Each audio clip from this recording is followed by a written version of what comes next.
Have you ever walked into a room and forgotten why you were there?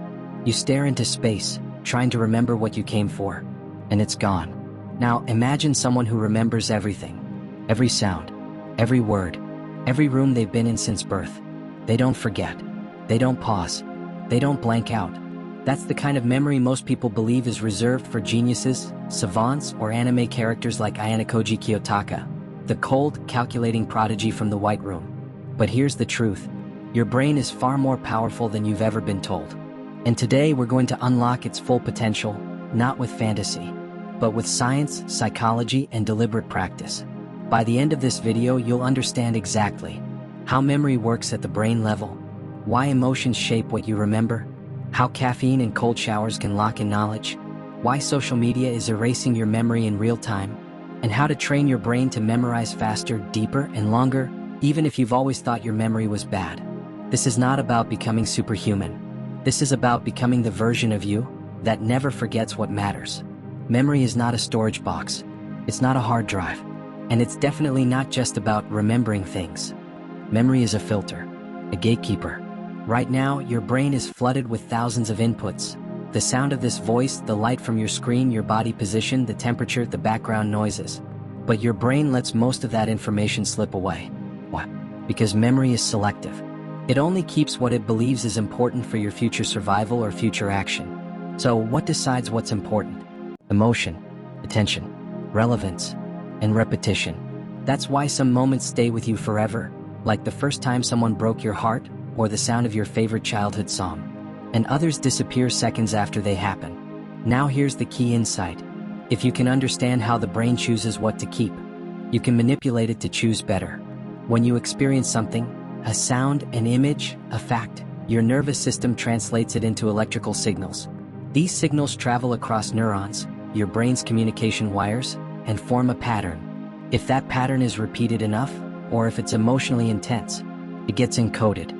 Meaning your brain physically changes, forming stronger synapses, connections between neurons. This is called neuroplasticity, your brain's ability to rewire itself. So memory is not about storing facts. It's about wiring your brain to replay certain patterns more easily. Just like building a trail in the woods, the more you walk it, the clearer and faster the path becomes. You've been told to just repeat things until you remember. But repetition alone is inefficient. It works, but it's slow, boring, and easy to forget. Why? Because your brain isn't wired to remember boring things. It's wired to remember what it feels. That's why you remember random facts from childhood cartoons, but not yesterday's lecture. So how do you make repetition work faster?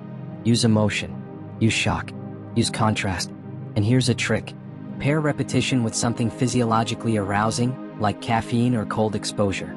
When you experience a powerful emotion, fear, joy, surprise, or even heartbreak, your brain releases adrenaline and dopamine. These chemicals act like a neon highlighter.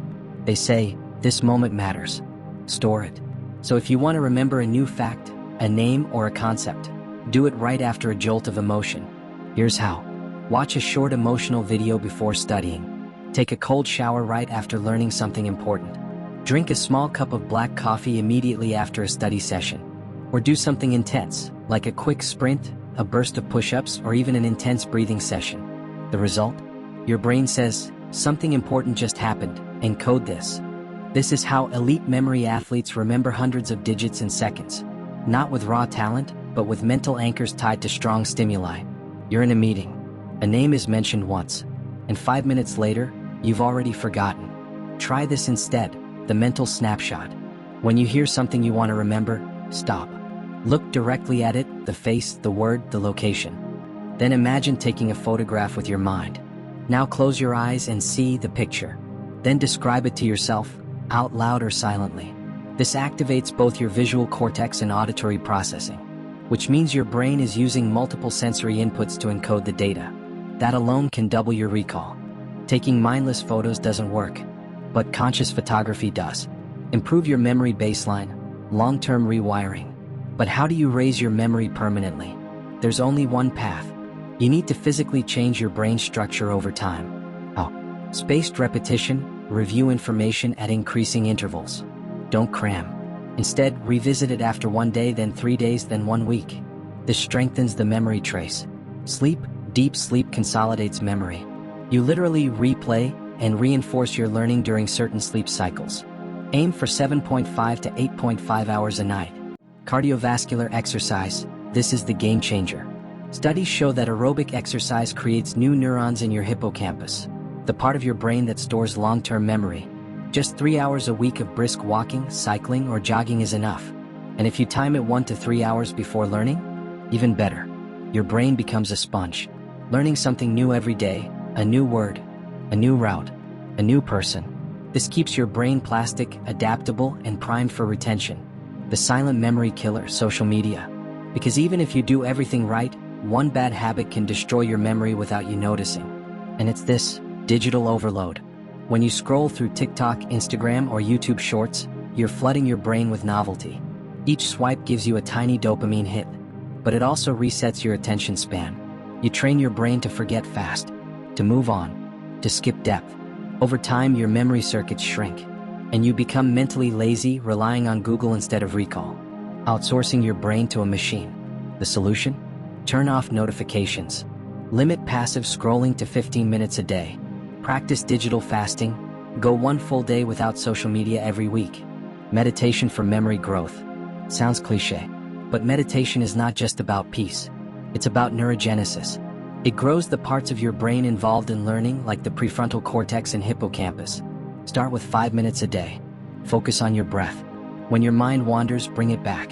This improves attention, working memory, and even emotional regulation, which helps during tests, presentations, or high-pressure decisions. Let's test how much you remember. What is the real function of memory, storage, or selection? Why does caffeine help with memory when taken after studying? What brain region benefits most from cardiovascular exercise? Why does social media weaken your memory over time? What technique helps you remember names and scenes more vividly? If you got at least 3 right, you're already improving. But more importantly, you've taken the first step toward becoming the kind of person who doesn't forget, who trains their mind like a muscle. Because memory isn't a gift, it's a skill. And now you have the tools to master it. If you found this video helpful, do me one favor. Like, subscribe, and share it with someone who's always saying, "I forgot." Let's build a world where forgetting isn't normal anymore. This is the quiet protagonist, and your training has just begun. Stay sharp, stay deliberate, and I'll see you in the next one.